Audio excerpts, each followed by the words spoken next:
राजा Raghuvanshi case में police को अब कुछ ऐसा पता चला है जो इस हत्याकांड का कारण बना। ये थी सोनम की शादी को लेकर एक जिद। सोनम ने राजा संग शादी करने से इनकार कर दिया था। फिर किसकी जिद के आगे आखिर सोनम हारी, यही आपको बताएंगे।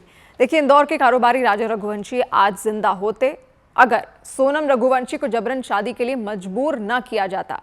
दरअसल सोनम ने कहा था कि मैं राजा से शादी नहीं करूंगी, लेकिन घर पर ऐसा कोई भी नहीं था जिसने सोनम की इस बात को सुनी हो, जिसने सोनम से साफ साफ कह दिया था। एक शख्स ऐसा भी था कि शादी होगी तो बस राजा से ही होगी, नहीं तो मैं सुसाइड कर लूंगा। ये जिद किसी और की नहीं बल्कि सोनम के पिता देवी सिंह की थी। वो चाहते थे कि सोनम की शादी राजा से ही हो, और बताया जा रहा है कि सोनम के पिता ने उसे साफ साफ कह दिया था, हमें राजा का रिश्ता मंजूर है, तुम्हारी शादी मेरी ही मर्जी से होगी और मैं चाहता हूं कि तुम राजा से ही शादी करो, बस यही मेरा फैसला है। सूत्रों के मुताबिक सोनम के भाई गोविंद ने राजा को पसंद किया था और पिता देवी सिंह को बताया था कि लड़का और परिवार दोनों अच्छे हैं।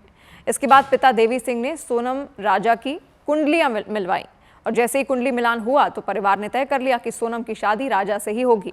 इसके बाद से ही सोनम ने घर में झगड़ा करना शुरू कर दिया। उसने माता पिता से कहा था कि उसे राजा से शादी नहीं करनी। जब परिवार ने उससे इसका कारण पूछा तो उसने बताया था कि वो भाई गोविंद के साथ बिजनेस में हाथ बटाना चाहती है।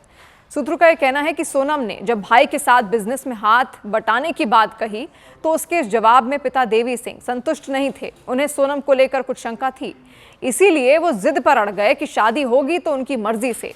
वो राजा के परिवार को शादी के लिए हामी भर चुके हैं। सोनम ने तब अपनी मां से कहा था कि मैं शादी तो कर लूंगी, लेकिन इसका अंजाम अच्छा नहीं होगा। इसके बाद जो कुछ भी हुआ वो हम सब ने देखा। 11 मई को दोनों की शादी हुई। 21 जून को वो हनीमून पर शिलांग पहुंचे। यहां सोनम ने 3 आरोपियों संग मिलकर राजा को मार डाला और हत्या का मास्टरमाइंड सोनम का प्रेमी राज कुशवाहा निकला।